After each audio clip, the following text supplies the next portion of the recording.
Tech for Senior, episode 102, March the 7th, 2022. Thank you everyone for coming. We have today about 85 guests. I want to thank you again for being here. It's your enthusiasm and you're the reason that we continue to put the shows on and make all these videos and have a great time. So thank you for coming. Thank you for all our friends over on YouTube.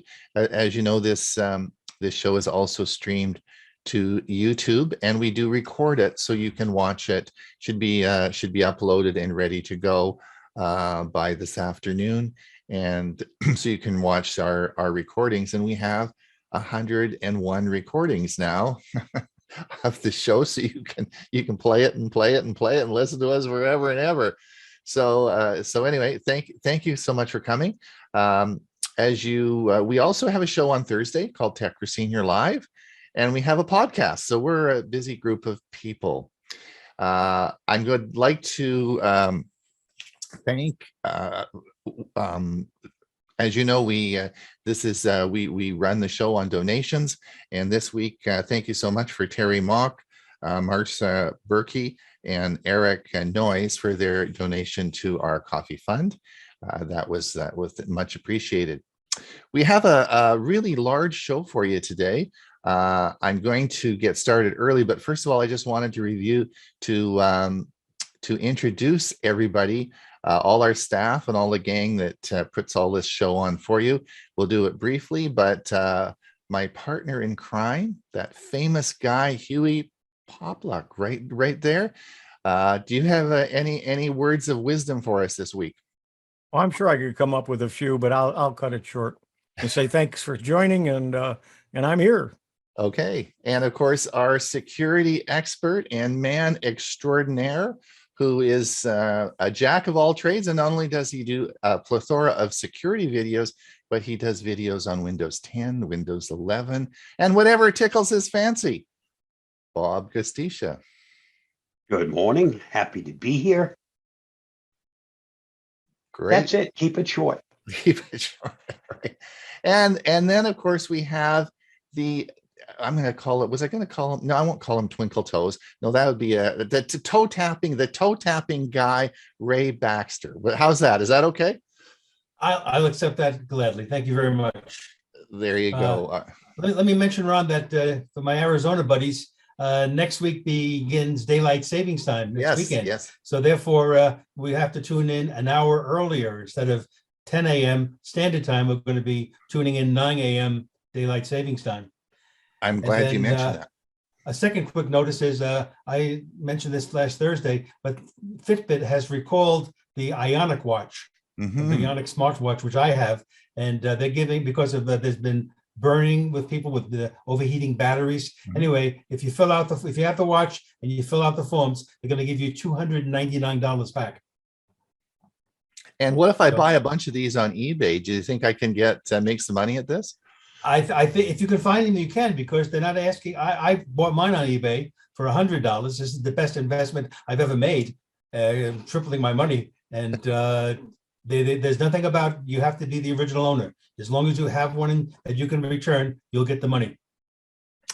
Amazing. All right, there you go. So I mean, we're not only techie guys, that we're also giving investment advice now, right?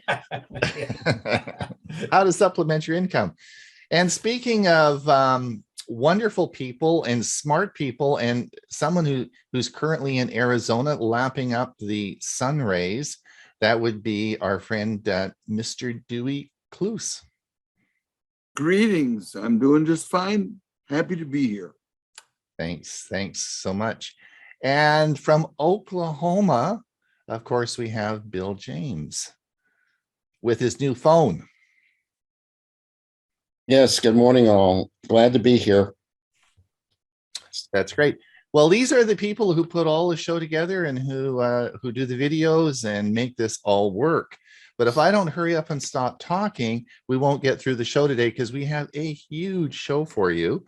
But I do want to just let you know that and I did put the Premiere link into the chat for you, because I forgot to put it in the newsletter. But today on our Premiere service, Hewie's going to talk on Amazon Smile. I'm going to talk on why your internet is so slow. Part one, it's a two-part series, so there'll be part one and part two will be next week. And a really good one right now and pertinent is tips for filing your taxes safely and securely. And this was done last year by Bob Gostisha. So very interesting topics today, and that will be at half past the hour on our Premier service, and the link is in the chat. It's free, there's no charge, but we always have people having a hard time getting there. It's just on our YouTube channel, so there we go. It sits there. All right, I think I'm going to get the show going now. Bob, are you ready to roll? Here is the Avast Security News Roundup for the week ending March 4th, 2022. NVIDIA allegedly hacks back. Shortly after South American hacking group Lapsus took credit for the cyber attack that stole 1 terabyte of data from microchip company NVIDIA, a Lapsus member claimed on the group's Telegram channel that NVIDIA had struck back with ransomware. A spokesperson for NVIDIA told ZDNet that the hackers had begun leaking the stolen data online, publicly sharing the company's proprietary information as well as employee credentials. The NVIDIA spokesperson did not comment on the alleged ransomware counterattack, but a Lapsus member referred to it online, posting, "They were able to connect to a virtual machine we use. Yes, they successfully encrypted the data. However, we have a backup and it's safe from scum." While a counterattack in this kind of situation feels justified, Avast security evangelist Louis Carones reminds us that this is a slippery slope. Hacking back is a delicate subject, he said. We have to remember that most hacking actions are illegal, which here means that NVIDIA would have committed a potential crime. Handing all evidence to law enforcement is better in the long term to help identify and arrest the criminals behind the original attack. Windows System Reset bug exposes some user data. This primarily affects locally stored files synced with Microsoft OneDrive. A bug in the system reset options of the newer versions of Windows 10 and 11 prevents the reset from wiping 100% of the data on the system. Researcher Rudy Ooms posted in his Call for Cloud blog that the bug affects Windows 10, 20H2, 21H1, and 21H2, as well as Windows 11, 21H2. The problem concerns any files which have been downloaded or synced locally from OneDrive. While the system is being wiped, the bug causes those files to remain intact. Microsoft is working on a permanent fix, but in the meantime, it advises users to sign out of OneDrive before resetting their PCs. For more, see Ars Technica. T-Bot malware found in Google Play Store. After being swept out of the Google Play Store 2 months ago, the T-Bot malware has returned where it's been spotted yet again, attacking users through a malicious app called QR Code and Barcode Scanner. Online fraud management and protection company Cliffy reported that the malicious apps sneak through Google's security screening because they are only droppers. Plus, they actually perform the function advertised, reading QR codes. Once the app is installed on a device, it requests permission to control the device and install new services. If granted those permissions, the app then pulls in the T-Bot malware from an external website. Read more at Bleeping Computer. Soli Radar will level up nonverbal reactions with AI. Google Advanced Technology and Projects released a video this week that documents its latest Soli Radar project, which focuses on nonverbal interactions. A mesh network of Soli Radar sensors combined with machine learning can be used to capture sub-millimeter motion, such as the tilt of a head or the flick of a finger. Possible application of this new tech include being nested in smart speakers or other devices in order to detect users around them, perhaps activating or waking as the user approaches, or giving reminders as the user leaves. For more on this story, see Tech Radar. Patch released to fix PJSIP bug. After security firm JFrog disclosed 5 memory corruption vulnerabilities in popular media library PJSIP, an open-source embedded SIP protocol suite that supports audio, video, and instant messaging services, the company released a patch, version 2.12. PJSIP supplies the API used by popular communications platforms like WhatsApp and BlueJeans. The vulnerabilities, when exploited, could allow arbitrary code execution and denial of service in applications that use the protocol stack. Read more on this story at the Hacker News. Russian company outsourced the main components and EV chargers to a Ukrainian company. The electric car chargers along one of the most important freeways in Russia are all down Monday after the Ukrainian company tasked with building the main components in the chargers used backdoor access to hack them, shut them down, and program anti-Putin, pro-Ukrainian messages to scroll past on the screens. The outage affects chargers along the M11 motorway, which connects Moscow to St. Petersburg. The Russian energy company Rosetti confirmed the hack in a post of the company's Facebook. Read the whole story at the link listed. This week's must-read on the Avast blog. A member of the Conti cyber gang decided to go against the rest of the group by leaking all TrickBot's IOCS source codes and chats. Read more in our recent threat coverage by following the link listed below.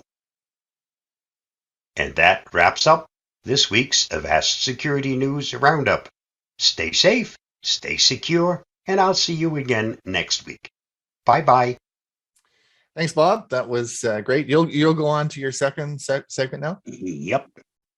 Here is an Avast breaking security news flash. Avast Threat Lab warns against joining in DDoS attacks in aid of Ukraine.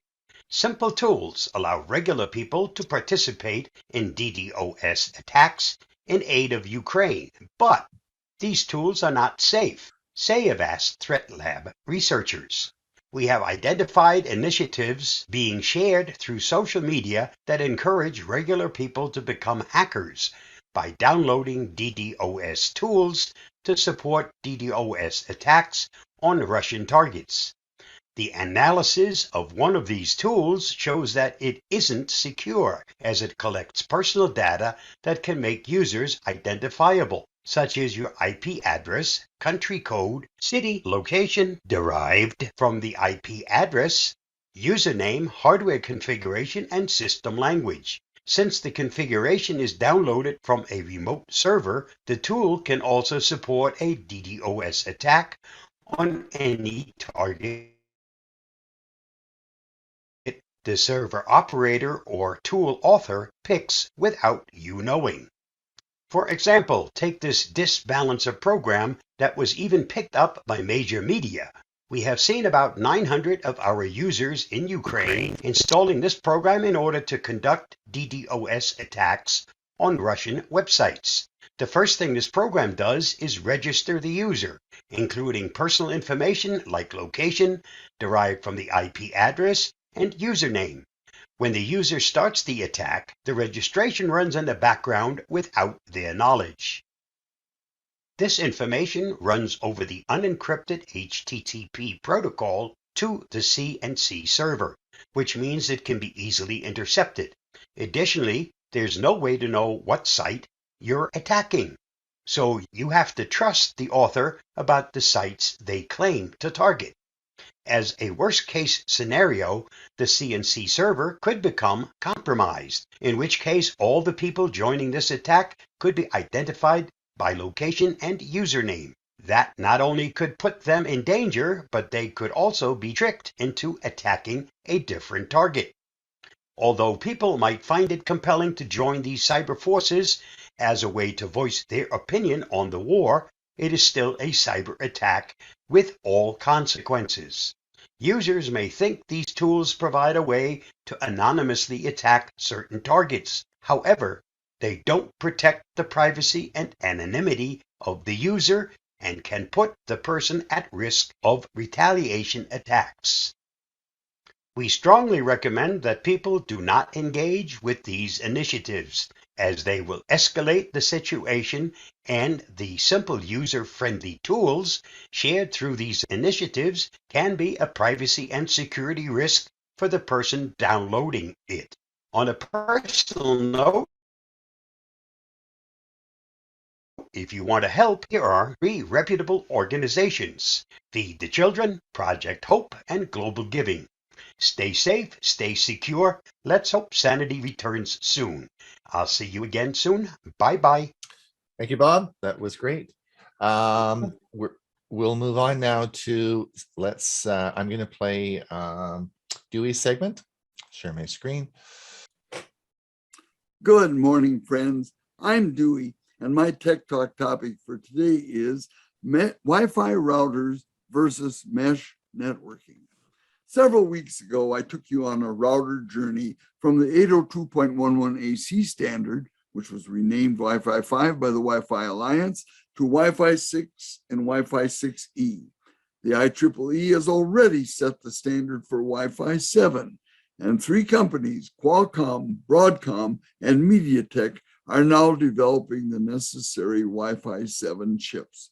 You may expect Wi-Fi routers and mesh systems in 2023. We tend to think of routers in terms of being a single standalone device that provides 4 wired data connections, and very importantly, also provides a wireless radio connection that employs the 2.4 gigahertz and 5 gigahertz frequency bands of spectrum for data transmission and, of course, for the internet. Yet there are several other router-related devices that provide connectivity in one manner or another. Now, these devices might include access points, tri-band routers, and of course, mesh networking, a relatively recent entry into the consumer market. A ZDNet article in mid-2021 had some good information I'd like to share with you. The article's author, Charlie Osborne, suggests that mesh network Wi-Fi systems per se are not automatically better and may even be overkill for some users. A Wi-Fi router acts as a central hub for data transfer and internet connectivity, and is generally more affordable than mesh network products. In addition, it may be easier to set up, though the newer ones are pretty easy to set up. Also, since home Wi-Fi routers use just a single point of access, distant areas can have slower, spotty, and unstable connections. Often a Wi-Fi range extender is a cheaper solution than investing in a mesh network. It bears mentioning that gamers and live streamers, especially those downloading large files like movies, should stick with wired Ethernet connections if possible, because they usually perform better than Wi-Fi. Another problem could be Wi-Fi channel overload. Unless extenders or channel separation features are used, too many connected devices may result in overloading and dropped channels. Regarding Wi-Fi channels, I found an interesting graphic at ekahau.com that may help you to better understand Wi-Fi channels in the used 2.4 gigahertz and 5 gigahertz bands, as well as in the 6 gigahertz band that, as you know, is used in Wi-Fi 6E.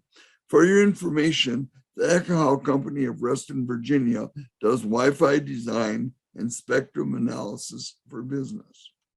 My apology for the very low resolution of this graphic. The upper left 1/3 of the graphic shows the 11 channels in the 2.4 gigahertz Wi-Fi band. The lower 2/3 shows the 5 gigahertz Wi-Fi band, which may have up to 165 channels. So this graphically illustrates the humongous difference between those two frequency bands. This graphic adds in the Wi-Fi 6E 6 gigahertz band at the bottom, which may have up to 233 channels, more than double than in the 5 gigahertz band. Both Wi-Fi 6 and Wi-Fi 6E do allow for channel width from 20 megahertz to 160 megahertz, and bandwidth is always very important.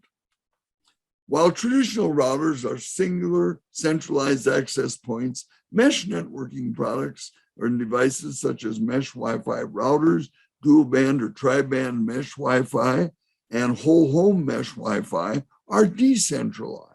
Instead of connecting to a single gateway to the internet, mesh networks are created using multiple nodes. In other words, mesh modules that each provide web connectivity or data transmission. For example, you could have a central hub in your home office and then have satellite nodes in the kitchen or bedroom. The main benefit of a mesh network is extended coverage.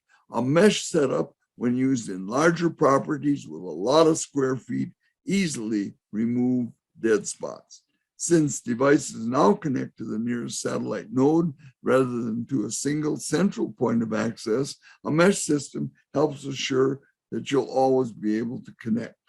Last April, I advised our son-in-law in replacement of their traditional router with a 4-module Amazon Eero brand mesh system that covered his family's cabin located on a 200-foot by 200-foot lakeshore lot in Wisconsin, very large lot. It turned out well. Previous old router dead spots happily disappeared. In fact, they even have a module down at the boathouse by the lakeshore, and our daughter and son-in-law just happily have internet access if they want it when they're bathing in the sun, shall we say. As with most everything else, mesh networks can have their disadvantages. They are nearly always more expensive, and each mesh set has its own power supply. Unless you're willing to put out the big buck, tend to emphasize coverage over speed. Whether you now another point is whether you choose a traditional Wi-Fi router or a mesh networking system. Most experts agree that MU-MIMO, which stands for multiple user, multiple input, multiple output, should be kept in mind. Some, though not all routers, use this technology to improve the speed of data transfer when multiple devices are connected simultaneously. I need to mention that several screens back, I used the term dual band or tri-band mesh Wi-Fi. Of course, we all know that dual band uses the 2.4 and 5 gigahertz bands. The term tri-band refers to routers that have a third band on the 5 gigahertz channel, and it's at 5.8 gigahertz. And I had never heard of that. So this is kind of some new information. A quick search at Amazon revealed numerous models of tri-band routers, typically in the $100 to $300 range, and tri-band mesh systems costing several $100s more. Well, that's my Tech Talk story for today, and I'm going to stick with it. Maybe I'm just stuck with it. Well, anyway, thanks for watching. Stay safe. Have a great day, and the good Lord willing, we'll see you next week. Thanks so much, Dewey. That was great. For those of you who are interested in that topic, on the Premier service today, I'll be talking on the two-part system of how to improve the speed of your internet, and I go over that as well. So if you are interested, you might want to make sure you watch our Premier service today. All right, I'm going to save you some money. Let's see how to save money on Amazon. It's Ron Brown with Tech for Senior. Hopefully you saw my intro for today's show. Yes, this is my new Greenworks pole saw. And here I am telling you how I saved some money. So let's have a look at this. I saved $50 on this purchase on Amazon, and I wanted to show you how you can make a lot of savings when you do your Amazon purchases. So let's have a look at this now as I made my purchase consideration. So let's come over and look at the Amazon webpage. This is amazon.ca, so this is in Canadian pricing. This is the Greenworks 6.5 amp 8-inch corded pole saw with case. I'm going to click on this, and this brings up our item that we want to purchase. Now, if we look up at the top, you'll see it says that I purchased this item on February the 18th, 2022. So the list price of this is $129. It's also Amazon's choice. And if we come down and look at Keepa, which is the price tracking that I've talked about before, you'll see, of course, that there is a wide fluctuation in price over the past year. And in fact, if you look at the graph here, you'll see that currently it is, of course, at $129, but it is also available around $81 if you look at the bottom line here, indicating another deal somewhere. Now, if we come back up to the top part here, I want you to pay attention to the right-hand side. You will come down and look here where it says new and used 5 from 81.62. It's always important then whenever you check an Amazon price up here that you look down on the right hand side for other purchasers. So let's look and see what we can come up with here. We're going to click this, and we're now going to come up and we see a bunch of pricing on the bottom. Of course, we see the original price at the top, but we see at the bottom there's 3 models from 81.62. Now, if you notice, these are all Amazon warehouse deals. And then, of course, we come down and we'll see a fourth one here, which comes from a third party. Now, let me tell you about Amazon warehouse deals. You are purchasing from Amazon, so the standard warranty and returns policy will apply, irrespective of the fact you're buying it from a warehouse deal. I've bought over 100 items from Amazon warehouse. I've never sent anything back. I've always got great deals and saved thousands of dollars. In this particular case, your chance of saving $50. Is it worth buying something used for $81 versus paying $130? Well, let me tell you that most of the items that I have received have been brand new. So this is usually a very, very good deal for you. So if you look here, you'll see that $81.62, why is it on sale? Well, it says the accessories may have cosmetic damage. Some of them may, it says it will come in the original packaging, which may be damaged as well. It ships from Amazon, which is important. This is being sold by Amazon, and it's sold as an Amazon warehouse deal. In fact, all these 3 items here are from Amazon warehouse. One of the things you might notice is it might take a little longer to arrive because when you order a product from Amazon, they would ship it from the nearest warehouse. However, if these used items may in fact be in the system somewhere and may not be close to you, so you may have to wait a bit for shipping, but if you have Prime, they all come with free shipping. You will notice a fourth one down here for $136.20. You're wondering, what is this all about? This is a third-party offering. Again, why would someone offer more than the original list price? Well, as these become out of stock or you can't get them, then this price becomes more realistic. So what I want to do now is, this is indeed the one that I ordered. I saved $50 on this. Let's have a look at our used but in very good condition item that arrived. All right, let's have a look at our box. This is the box that arrived. It's on a desk. Here it is. I'm opening this. Greenworks pole saw. You'll see the box has been opened and it has been inspected, but it's well sealed, and this is the original box. That's the shipping label.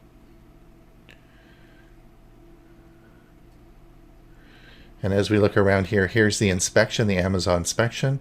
Let's open it up and see if it's a new product. I'm going to open the end of it.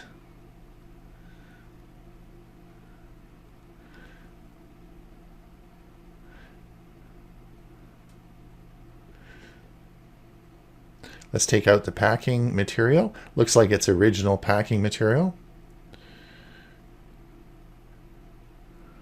Cardboard insertion.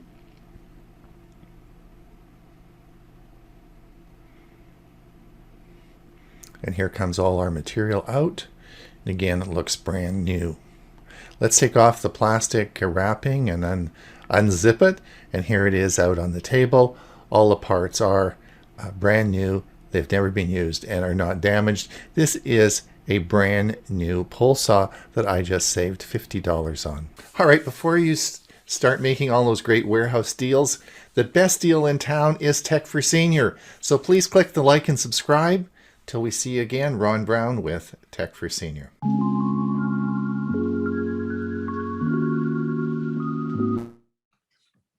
All right, let's move on. And Ray, you have a Windows tip for us. I'm going to try to give them some, see if they work. Let me share my screen. All right, Tech for Seniors Windows tips for today, March 7th, 2022. Okay, good morning, folks. Today I'm going to cover some more Windows tips, see if I can find at least one or two that might be helpful for you folks. If you're like me, sometimes your desktop screen gets too crowded because you have too many windows open at the same time. Now, you could restore down each open window one at a time, but the quicker way is to bring your mouse pointer to the very right-hand bottom corner of the screen and left click. This will restore down all the open windows at one time. So let's say I put my mouse way down in the bottom here and then just give it one click. And there they are. All of the windows have been restored down. Now, let's say you want to restore down all the open windows except the one you're working with. So I'm going to bring most of these back. Let's just, so at least we have several open. And let's say that I want to restore all the windows down except the one I'm working on, this one right here. Well, I'm going to do a little bit of what I call shake them up. And I just put my mouse pointer on the title bar here and drag it to the left and the right quickly. And everything else closes. I shouldn't say closes, restores down except this window that I want to keep open. So that's pretty good. Now, sometimes you want to access important features. And as I often will say, right-clicking sometimes can be your best friend. So if I right-click on the Windows logo in the lower left-hand corner, the Start button, it opens up a context menu that gives me choices such as Device Manager, Disk Management, Computer Management. I can go right to the command prompt from here. Another feature I like to use is a quick way to get to either power options or the system. And finally, this is a neat way that if you want to just sign out, but not shut down your computer, so say another user in the household can use it, you can just use by right-clicking on the Windows logo and then clicking on shut down or sign out, you have the choice here just to sign out without actually shutting down the computer. So helpful ways to get around. Now, sometimes you have an issue where you need to determine how much disk space you have. Let's say you've opened up File Explorer and you can see that the drive, let's say your C drive is in red, the line showing how much storage is in red. Well, that's telling you that your hard drive is almost full, and perhaps you're not going to be able to receive updates or install new programs or additional files.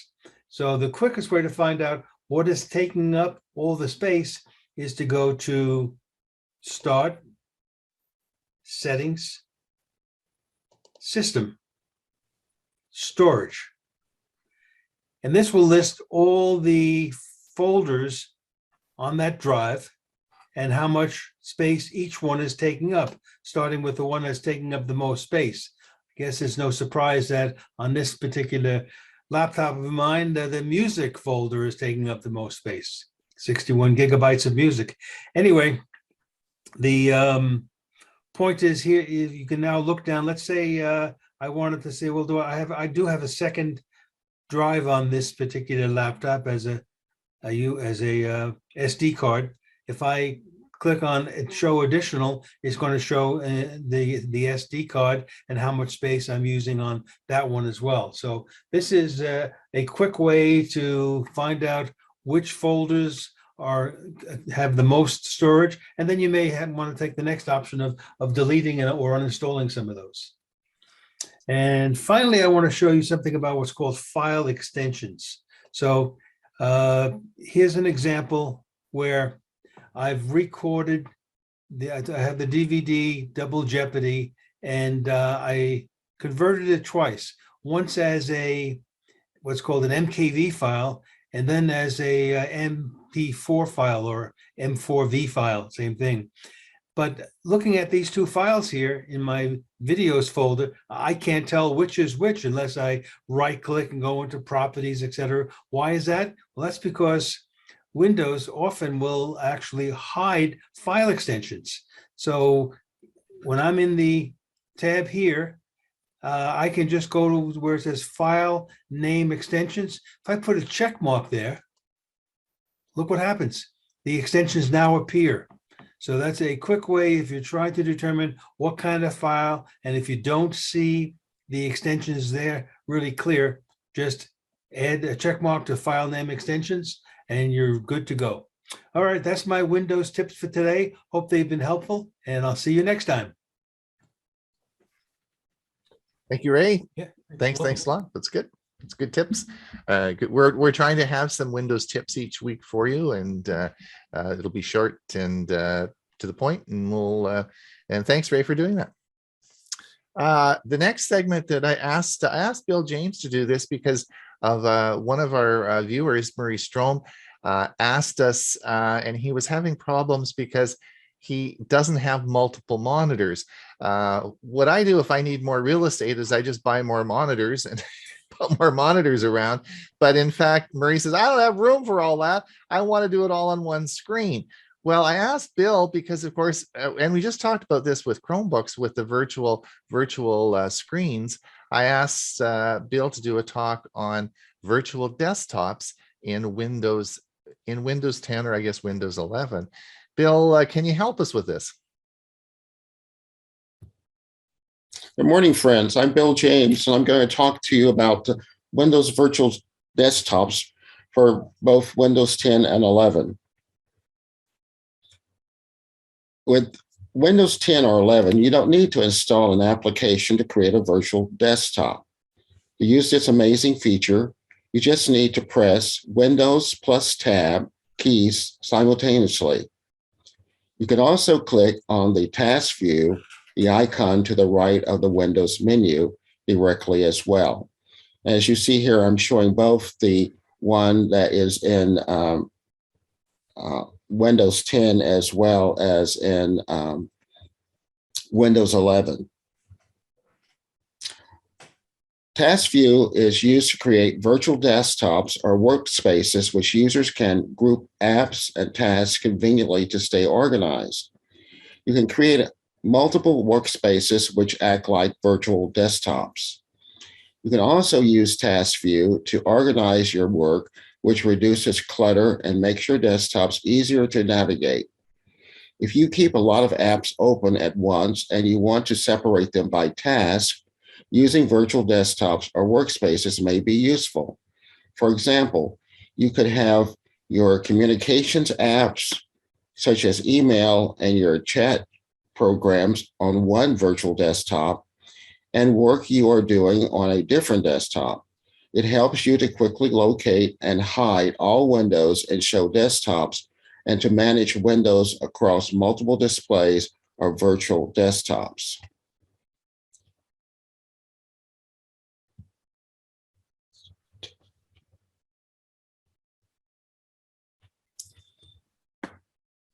Task View is automatically added to your taskbar in Windows 10 and 11. However, there is a keyboard shortcut that one can use to quickly create new virtual desktop. To do that, you want to press Control plus Win, the Win key, plus D on your keyboard to create your new virtual desktop. And you can create as many virtual desktops using your keyboard.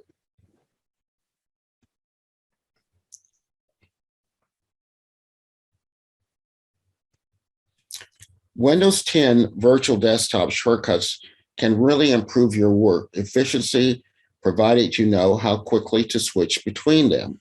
The following are Windows 10 virtual desktop shortcuts. Windows key plus tab key will open the task view screen. Windows key plus control key plus the left arrow key will move to the left virtual desktop. Likewise, Windows key plus control key plus the right arrow key will move it to the right virtual desktop. Windows key plus control key plus F4 will close the current virtual desktop. You can also use the escape key to close the task view screen. So let's take a closer look at each one of these. To quickly open the task view screen, just press Windows plus Tab.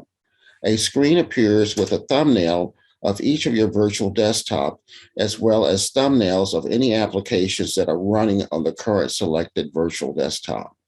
You can also open this window by clicking the Task View button on the taskbar. In Task View, use the Tab key to move the cursor between the list of virtual desktops at the top and the application windows thumbnails below. Use the arrow keys to move the cursor and then press Enter to select the desktop or application window you want to manage.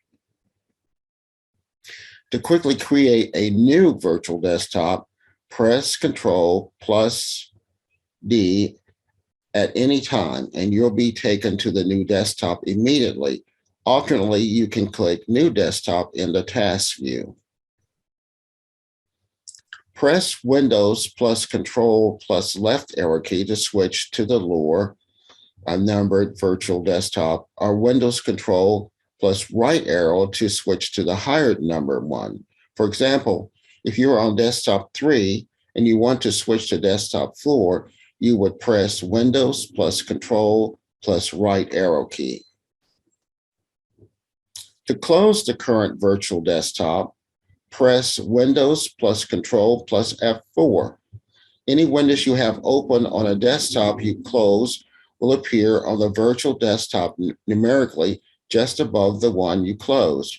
For example, if you're running Notepad on desktop 3 and you then close desktop 3, Notepad will appear on desktop 2. You can also close a virtual desktop in the task view by clicking the X on the thumbnail. You can use the escape to close the task view. If the task view is open and you don't want to switch to another virtual desktop, just press escape. You will then return to the desktop you were viewing when you open task view. Currently, there isn't any keyboard shortcuts to remove an application window from one virtual desktop to another. For now, if you want to do this, you want to activate the task view, then drag and drop the Windows thumbnail onto another virtual desktop thumbnail with your mouse. It will appear then instantly, and you can also right-click a Windows thumbnail and then select a destination in the Move To menu. There are some differences between Windows 10 and 11. The virtual desktop features gets a makeover in Windows 11, and here's how to organize and customize them in Microsoft next generation OS. Introduced in Windows 10 with the built-in task view button on the taskbar, the feature has been revamped for Windows 11. Gone is the Windows timeline that showed your recent activity.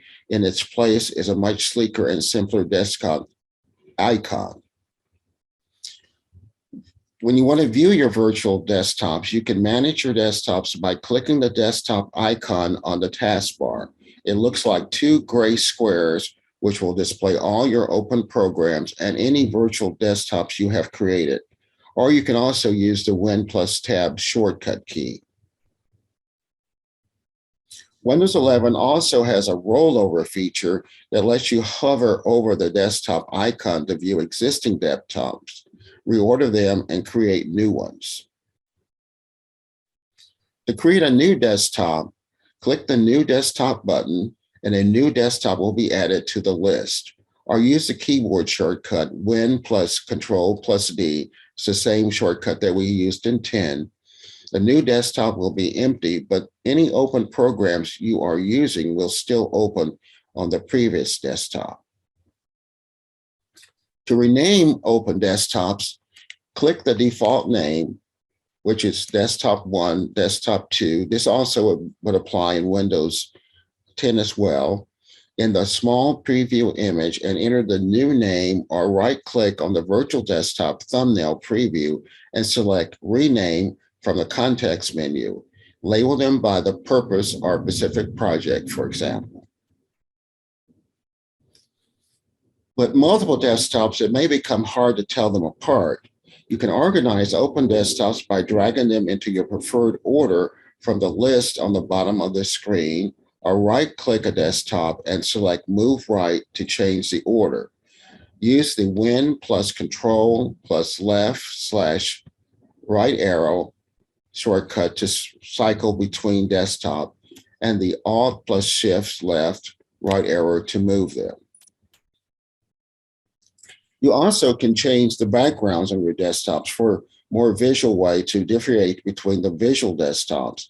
Windows 11 lets you add custom backgrounds to each one. Right-click on the desktop and select Choose Background to open the Backgrounds menu for that desktop. You can choose backgrounds or upload your own, and the background for that desktop will change, while the other open desktops will retain their original backgrounds. If you want to have windows appear across desktops, by default, programs are kept separate from those in other desktops. So you can have multiple tabs open in Edge on one desktop, say for work, and then jump to a new desktop and open a completely different set of Edge tabs for personal use. If you want a specific window or a series of windows to be open across multiple desktops, open the desktop's view. Right-click the app and select Show this window on all desktops. Select Show Windows from the app on all desktops will do the same for every open version of the app. I'm sorry about my visuals. It's a little small, but I think you get the point.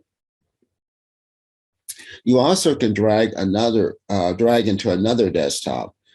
Open apps within a desktop can be dragged into another open desktop for easy reorganization. If you close a desktop with open programs, they will be automatically moved to the next available desktop.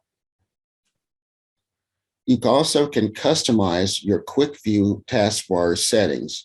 To do so, you'll want to open apps in the taskbar to surface windows from across desktops. When you click them, you want to go to Settings, System, Multitasking, Desktops. On the taskbar, show all open windows. On all desktops here, you can also set the Alt plus Tab keyboard shortcut to surface all windows from all desktops as well. You can add and remove the desktop icon from the taskbar settings. Windows 11 adds the desktop's icon to the taskbar by default. But if you don't want it taking up space or you can't find it, right-click on the taskbar and open taskbar settings, then use the toggle next to the task view to remove the icon or add it back. Keyboard shortcuts will continue to work whether or not they're visible. You have any questions? I'm Bill James, member of the APCU Speakers Bureau, and thank you for listening. Tech for Seniors present the website of the week with Hewie Poplock. Please like this video and subscribe to our channel. Website of the week, number 9. I'm Hewie Poplock. Terms of service. Didn't read. One of the biggest lies on the web is when you click and check I have read and agree to the terms when you sign into a website or you install new software. This website aims to fix the fact that you're lying. A little background: the rough idea behind TOSDR emerged during the 2011 Chaos Communication Camp near Berlin, with people from Unhosted, a movement to create web apps that give users control over their valuable user data and privacy. In the summer of 2012, Hugo Roy started the legal analysis and brought the project to life. Since then, more people have joined the team and have contributed to the reviewer community. Ultimately, all of the work is transparent, and the discussions happen in public. Their work is funded by nonprofit organizations and individual donations and gets released as free software and open data. Please bear in mind that the project is still in the early phase and that most data is subject to important changes. What does TOSDR mean? The name is inspired by an internet acronym, TLDR, which stands for Too Long Didn't Read, and is often used on blogs and emails when a block of text is just really long and that people are too lazy to read the whole stuff. It was intended more as a code name than as a real name, but the name stuck. Let's look at the website. Terms of service didn't read the website. Let's take a look at it. On the main page, we have several places that we can go. We'll take a look at a couple of those, but not everything. And there are some buttons here. We'll talk about those in just a moment. But as we scroll down, there are some ratings of various websites and their terms of service. For instance, the first one is Facebook. It gives it a grade E. Of course, grade A would be the best. So it is a very low mark for Facebook. What you'll see here is several items, but not all of them, and we're going to click on it and see all of the items, but you'll see the highlights of the items. If you put your mouse over it, it'll say Facebook uses cookies and receives information when you visit those sites and apps, including device information and information about your activity without any further action from you. This occurs whether or not you have a Facebook account or are logged in. So let's take a look at the Facebook ratings. There are a whole bunch of things included in their terms of service. Now there's two little icons. One of them is open the case page. And what that does, it will open the page. And let's take a look at your identity is used in ads that are shown to other users. When we click that, what you'll get is that same item and how it's phrased in other services. So we're seeing it. So in Google, it's going to say you can choose your settings so your name and photo do not appear in an ad.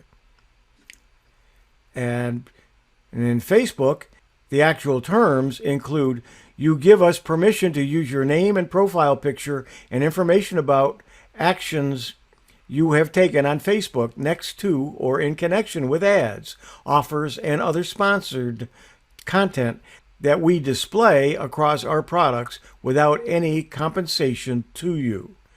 You'll notice that some are declined and some are approved. These are statuses set by the people who are actually running the TOSDR. They actually go and read everything that you as a user might update and add, because you can do that, but they check it out first before adding it to each of these lists. So let's go back to the terms of service. We'll see that we have all of them for Facebook. We're going to go back to the home page. Let's take a look first at several of these.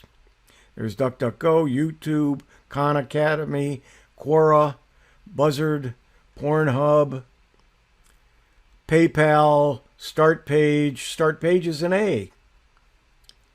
Not many A's on here. Wikipedia, Pinterest, CNN, Spotify, and Apple services. But there are a lot more that are available that may not even have a grade yet. Let's take a look at Evernote, which is a service that I use.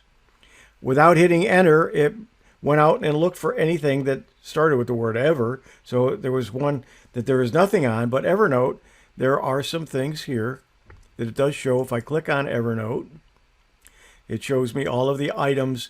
It's not a long list of items in their terms of service, but you can look at each one and know what they are. And then you can get some embed privacy shields. I'm not quite sure how you would use those, but you can use the codes below to embed a privacy shield into a blog post, your website, or anywhere else.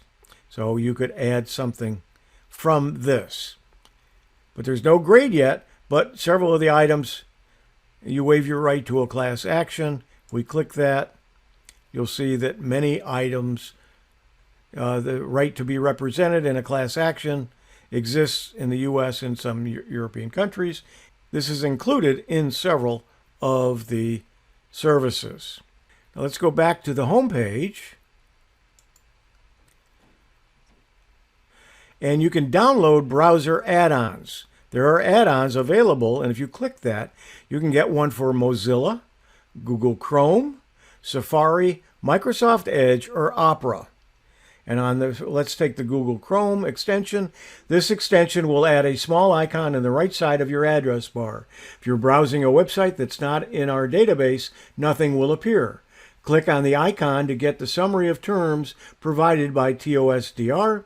When you land on a website with very bad terms, a small notification will pop up in the bottom right-hand corner to warn you. You can use the add-ons with your browser instead of just using the website.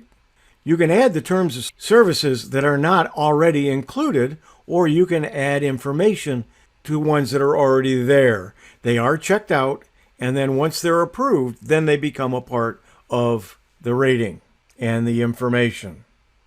Then they also have some forums which you can discuss different things as well. You have to sign up for that. Terms of service didn't read the website. Website of the week, number 9. I'm Hewie Poplock. Thank you, Hewie. Thanks a lot. Ray, are you getting ready? For those of you, let me just turn off the feed over to YouTube. Thank you for coming. If you are on YouTube, you can pop over and we'll let you into our Zoom meeting and you can participate in the Q&A. Otherwise, we'll see you next week, same time, same place. Go ahead, Ray. All right, Faith Hill, song called There You'll Be. Now, last week I mentioned I only recently discovered that I had a video clip of Faith Hill singing this song, There You'll Be. Why? Because it was part of the movie soundtrack on the Pearl Harbor DVD that I've owned shortly after the film came out in 2001. This was a pleasant surprise for me, and since I was only able to show a small portion of the video without sound, I decided today you'd have the opportunity to see it all. So the story of Faith Hill is one of those country music love and success stories you would think could only happen in the movies. She was born in 1967. She was adopted and raised in the tiny community of Star, Mississippi. She knew she wanted to be a country singer early on, and at the age of 19, moved to Nashville to pursue this dream. In order to support herself in those early days, she worked in the retail sector, including a period of time for McDonald's, and then moved on to singing backup vocals at a Nashville night spot. It was here she was discovered by a Warner Brothers records executive who signed her to a recording contract.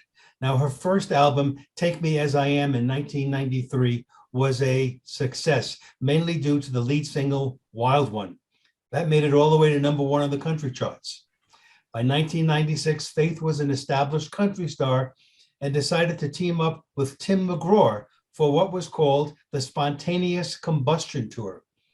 I guess that was the perfect title, since the two married in October of the same year. Now, my trivia for the day, Tim's dad is the late Tug McGraw, star relief pitcher for the New York Mets and the Philadelphia Phillies in the 1970s. Anyway, by 1998, it was clear that Faith Hill was interested in crossing over to the pop charts. The single, The Kiss, was the catalyst for this move, as the song topped the country charts for 3 weeks, while also making it to number 7 on the pop charts. Now, the list of nominations and awards Faith Hill has received from the Country Music Association, as well as the Grammy Awards, could fill up probably several pages. What may be the most unique achievement was at the beginning of the 2007 season, she became the signature voice of the NFL on NBC's Sunday Night Football, singing the weekly game's introductory theme song. She did this until the year 2013. So let's see if I can bring up the video here. Thank you, Ray. You're welcome. Wow. That was great. Well, we've gone a little bit over today, so I want to thank everyone for coming. We're going to start the Q&A section of our show now. Just if you have to leave and you will be coming back, I just want to remind everyone about the premiere service. I'll put it in the chat in a minute again for the link. But he will be talking about Amazon Smile. I'll be talking on how to make the internet faster. And Bob's going to tell you how to file your taxes securely. So those will all be coming up at 1:30. Right now, we're going to move into our Q&A session. We had a lot of content today. Wow, I'm out of breath. So if you have any questions for any of the segments today, please just go down and in the comment section or in the reaction center, raise your hand, and we'll be happy to answer your questions. We'll go on till about 20 minutes past the hour. We'll have a short Q&A today and then get ready for the premiere service. So Ron, if I could start with Dale's question in our conversation just before we started on the hour, she asked about how to save an email from Hotmail as to save it so she doesn't have to save all of her emails. And one of the ways you can do that is when you click print, there are choices to what you print to. And although somebody said in the last version of Windows 11, it might not be there, but in almost all the other versions, you'll have a choice. It'll say save to PDF or print to PDF. And that creates a PDF file, which then you can save to to any folder that you wish. And if you've got any of the PDF programs, you may also have a choice to print to a different PDF file, but it will still be a PDF at the end. And a lot of times it'll also say just save as, and you can save it as a text file, or you might be able to save it as a doc file. So there should be some choices there. Yep, good. Thanks, Hewie. That's great. Dale, go ahead.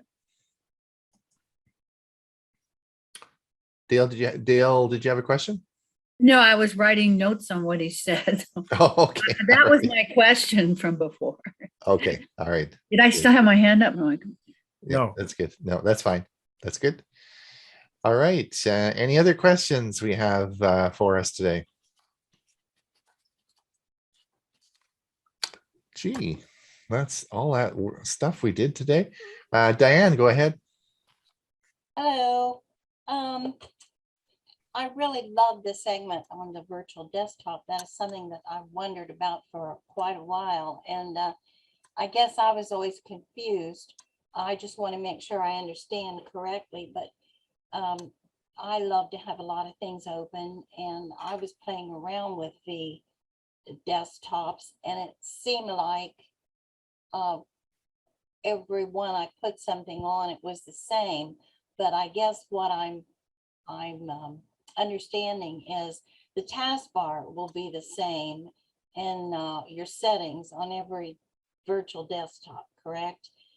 And the only thing that's different is what program or document you have pulled up on that particular desktop. Is that correct? That's correct. Well, it looks just like another desktop, other than it's just a virtual one. So when you hit the plus key, that will give you the opportunity to create a new desktop, and you can put whatever you want on that, and then you can toggle between the different desktops, but they'll look virtually the same. So they'll just have the way to test. Yeah. Go ahead.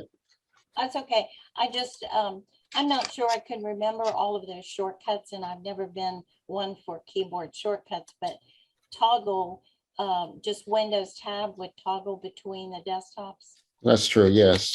If Okay. you click on the little icon, depends on which version of Windows you have. 10, It'll pop yes, I'm up using 10. on Windows 10. It'll be along the top, and then it also Windows 10 has that timeline, Yeah. and so you can select either one of those open desktops that you have, or you can just open another program on it. Doesn't matter.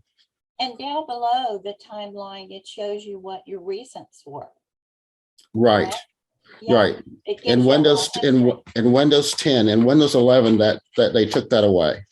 history. Well, that's terrific. So the only thing I you like show it. is the only thing in Windows 11 shows the open your open programs. Well, I'm not too anxious to go to Windows 11 yet anyway. But thank you. I really, that answered a question that has been with me for a long time. And I also like everything, don't get me wrong. I also like Ray's Windows tips. In my personal club, I'm trying to give Windows tips each month. So to me, that was very helpful if you want any feedback. And thank you. Thanks a lot, Welcome. Diane.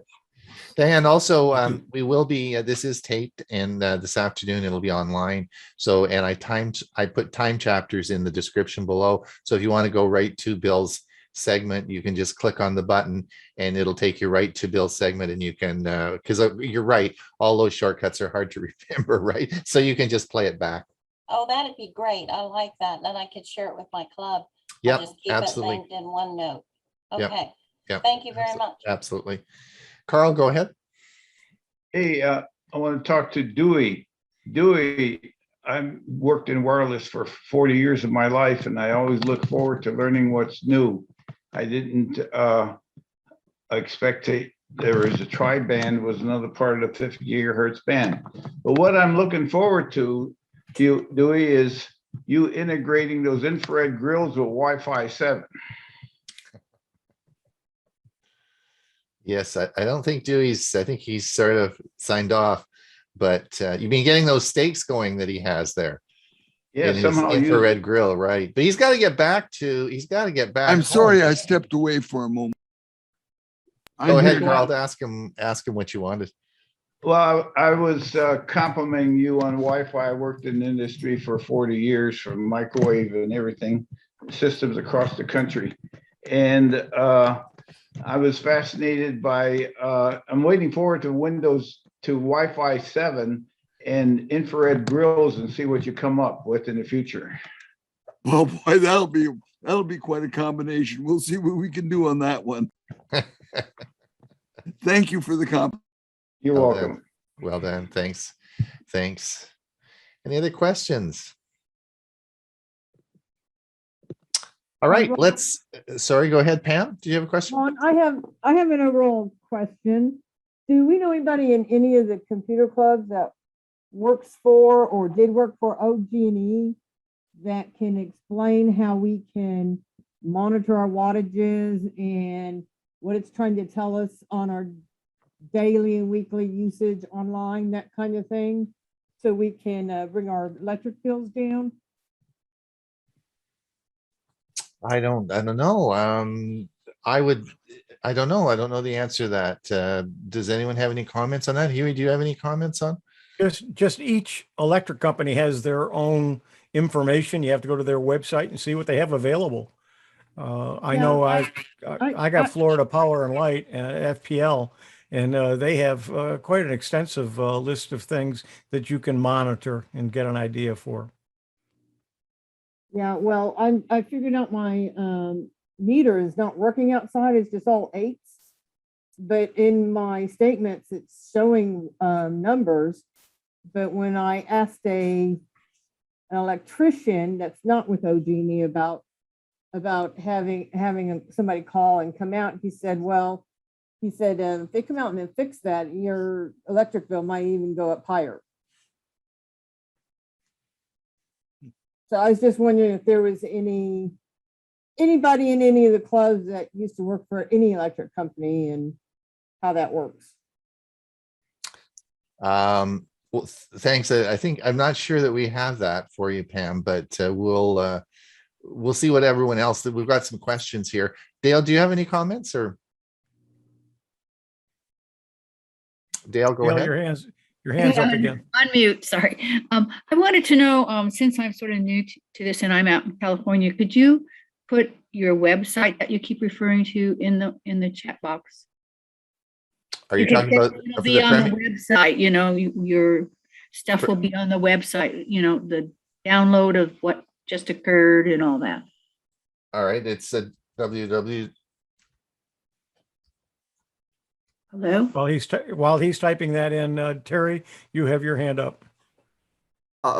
Yeah, this may be the same question. I have problems with hearing.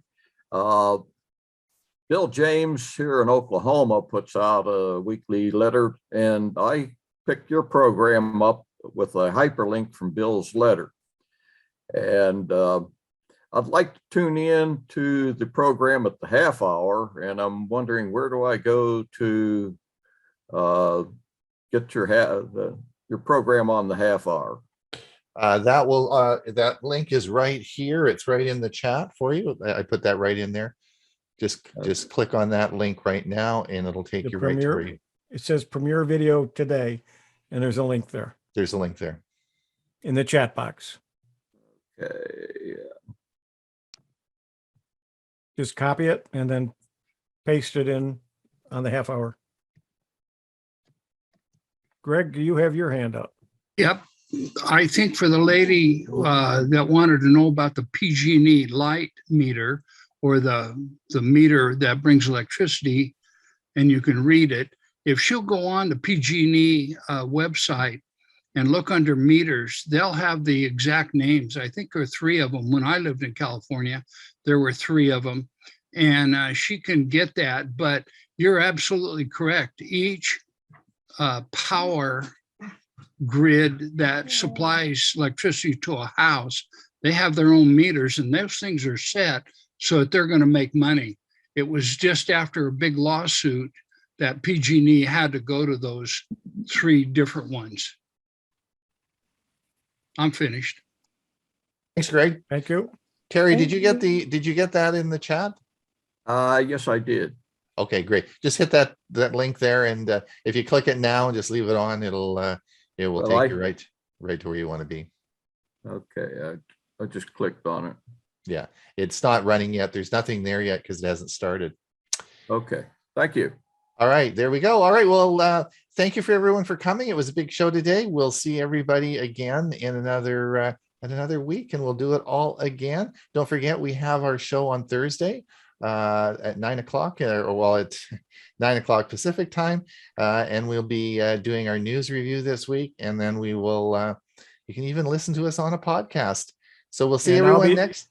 And I'll be doing my Windows SIG on the 13th coming up. And so if you're interested and have not signed up for it, just either best thing to do is go to hewie.net, sign up for the newsletter, and you'll get a link to register for the meeting, or drop me a note at hewie@hewie.net.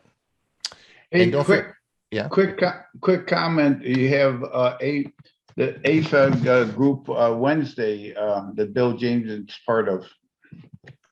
Okay, thank you. And don't forget, if you are in Arizona, it will be an hour later next week. Otherwise, we will not change. It will be the same time. Yeah, but make sure you change your clocks. Yeah. Well, doesn't the computers do that for us, don't they? The computers do it, but not all the clocks. Okay. And the last one you ever change is the one that's in your car. Yeah, that's true. That's true. All right, we'll see everyone next week. Bye now. Bye, everybody.